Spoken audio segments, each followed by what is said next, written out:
right. So, when do you think you first got a desire to express yourself artistically? I was always drawn to art, even as a small child, but the biggest sort of impulse happened when I got to Africa.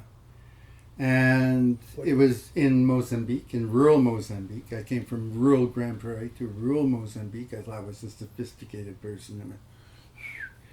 And rural, there's a sort of a center of nowhere. What and year? This was back in '69. Well, what year was Woodstock?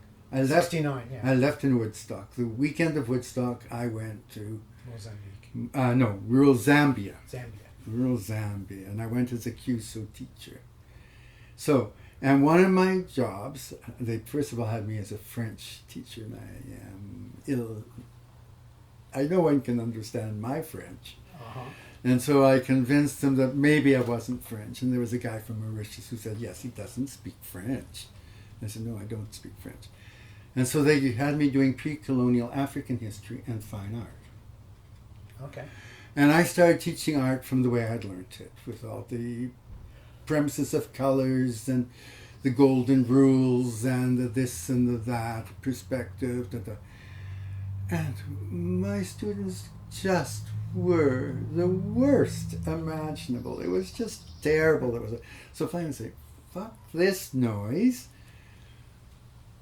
Just draw and paint what you want to do, what your dreams are, whatever. And all of a sudden I had this incredible explosion of just amazing art emerging. And one mixed blood kid in particular, I wish I had been able to keep some. Okay. But that would have been the first real big injection. You mean early influence? Well, it's sort of when I became, yes, art is a serious business that I'm willing to invest my time in. I wanted to continue to invest more and more time in it. Do you feel that your own talents are sort of genetically passed on to your family? Any influence? Oh, there's lots of artists in my I've had art painted by my grandmother and my aunts on my walls and stuff like that. Okay. Yeah, and so you were born into the milieu of the medium. Yeah, yes. Okay. In that sense. So drawing from pretty early time? Or? Yes, and I was never very good at drawing because I'm left-handed, which you noticed. And nothing was made for a left-handed person, especially one who had the shakes, which I did from very, very young. And so, I mean, I was my mother was a crafty lady. She loved crafts. She belonged to the women's organizations that did the church crafts, and so I was imbued in that. With the use of multiple materials. Very, very much. Okay. So and the mythology, which you will see in my art, a lot of symbol. I was a voracious reader as a child. Okay. I made money reading. My mom had a system where each of us could make money in different ways, sports, work, Mine was through reading. Really? Yeah. Allowance was tied to reading. Yes, as well as doing your chores. Sure, of course. But these were the ones where you got the extra dollar or whatever. It was the stimulus package my mom designed. Excellent. And I was a reader, and always mythology and religions and culture issues were a major part of my learning. Yeah. Interest. So over time, over the decades, really, of your has art become something that you must do, or how much of it is, are you driven by an impulse that just can't be stopped, or what? Because you have you're very prolific. Yeah, there's not a yes or no answer. The art is a driving force within me. If I find I want to do something, either dance or write or paint, almost all the time, since forever. And for most of my life, I was a dancer. Okay. That was my third world international development persona of how I had fun. I danced. Oh, okay. I was a dancer. And so the visual art and the writing took secondary. This writing I had to do because of my work. I had to do reports and shit. Right. And the visual arts I did through flow pen art, because I had to have an easily transported thing that I could get up and do. Right.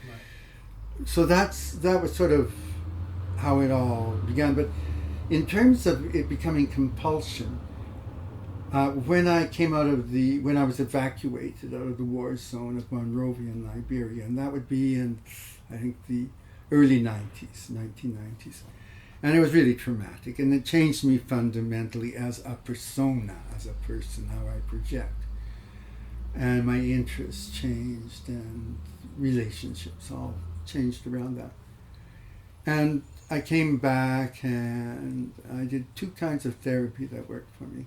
And one was this rapid eye movement one from a lady on Salisbury. It was absolutely amazing. It released a lot of pain. And the other was through painting.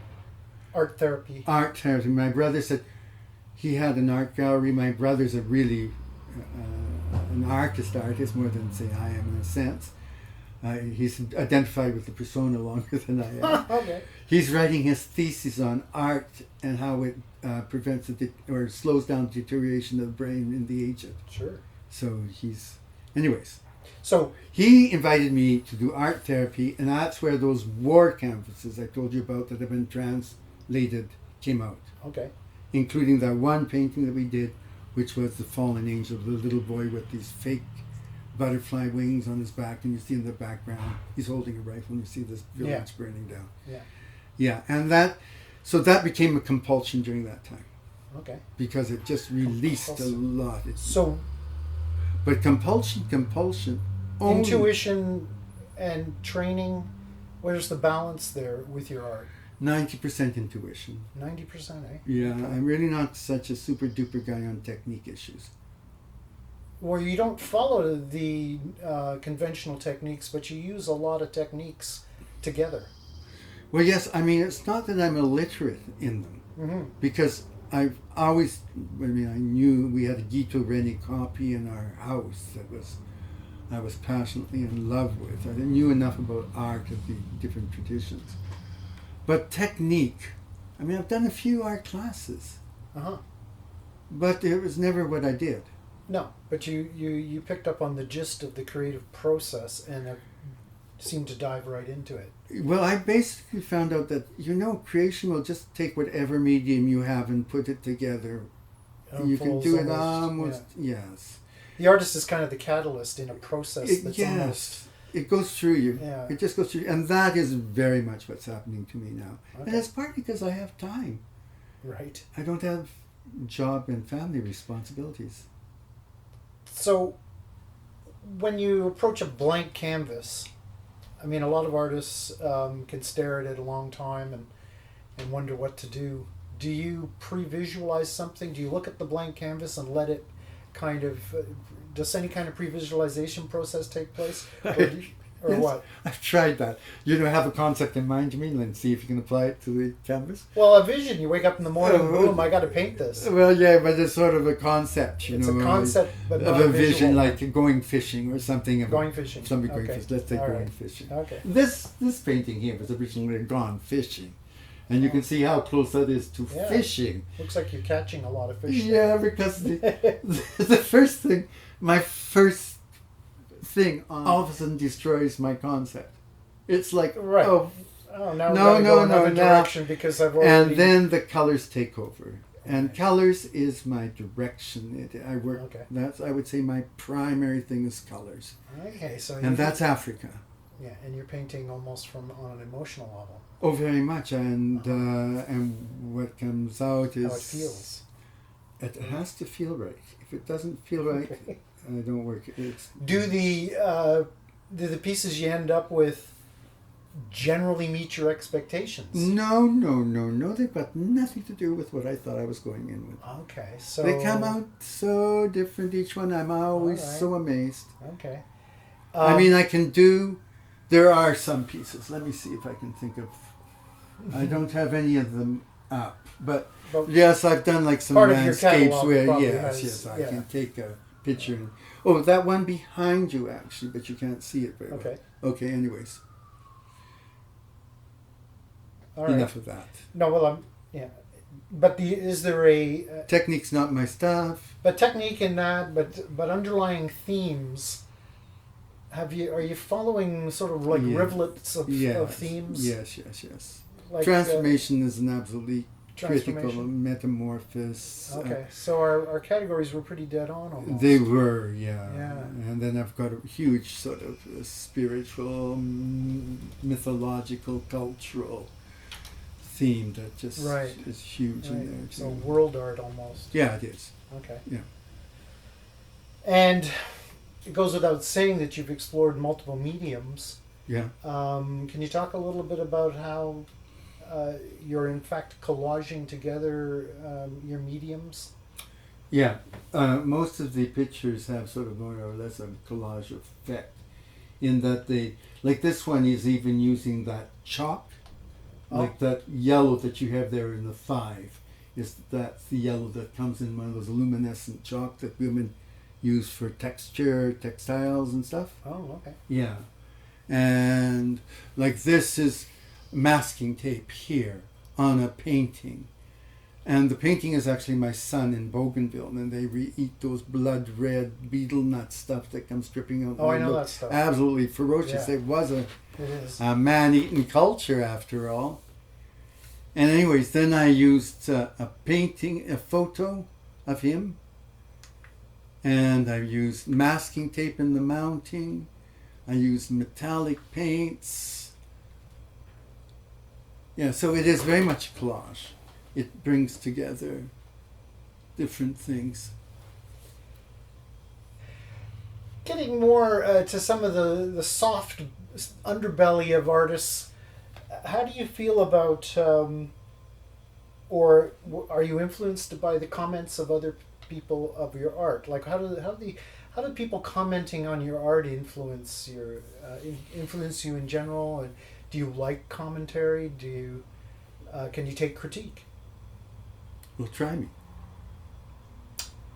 Well, I don't know if I was people used to critique Mozart, too many notes. Okay. So, I mean, what would you say to that if I said too many colors? Well, I'd say then that is, you've hit my strength, which is my weakness. It's a very yin-yangy business. Oh, okay. Yeah. Of course, the core of any strength is you have weakness in its very In the exact core. same area? Yes. Okay. So it's like a catch-22 issue that you're bringing up. Okay. Yeah. Well, And that's some a good- things will trigger that's a an emotional response, and some things probably will just, yes, that makes sense. Right. Now, you haven't been exposed to the public very much with your art, have you? No. Okay. You mean, have I exposed my art to public? Yeah. No. Yeah. So this is all part of introducing the public World Wide Web, really, to your art for the Yeah. first time. This is the launching. This is a launching. So this is exciting. Yeah. You know, from the point of view that you're going to get first impressions. Yeah. You know, that should be very interesting. By the way, it's been a pleasure working on your website. Thank you. Just coming up with some way to deliver so much fascinating work has been quite a challenge. So, what percentage of everything you've done are you feeling like you could display publicly? I mean, are there pieces that just didn't work, like a percentage? Well, most of those are just given away. Okay, but And you have a lot a of- percentage out of 100, you know. Oh, well, you see, I can always go back and rework it. When Okay, so you're one of these artists who deals with something that looks like a failure. You work it until it's a masterpiece. If I can, Yeah, if I yeah, can. if you Yeah. can. An Yeah. example is this one over here in the corner. You Okay. know, no wasting it only when materials or when I yeah. border around it, it just sort of you upgraded keep it. working it. Okay, Yeah, yeah, yeah. that's a good answer. But some I throw away. Okay, so you don't crave acknowledgement from your contemporaries. I don't crave that. I crave chocolate. Dark chocolate. Okay. Yes, I crave dark chocolate. I Okay. do not crave. So you don't really crave those things of the ego. That's interesting sound. I like it. That may be my phone or That's something. our soundtrack. Oh, is it? That's good. Okay, it sounds very, Yeah. you know. So you wouldn't mind if your work wasn't recognized so much in this generation as perhaps even 100 years from now? Well, that's very optimistic. Yes, I'd be absolutely delighted if it was recognized 100 years from now. Okay. I do not mind being part of a wave of art either. Okay.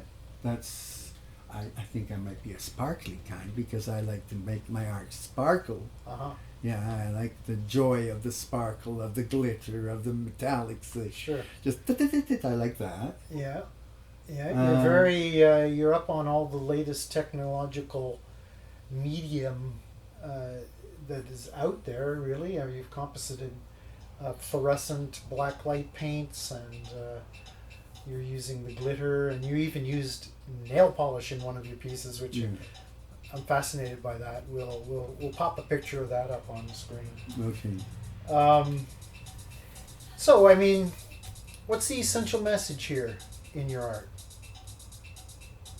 Is there an essential one message, or what? I mean, this goes back to themes.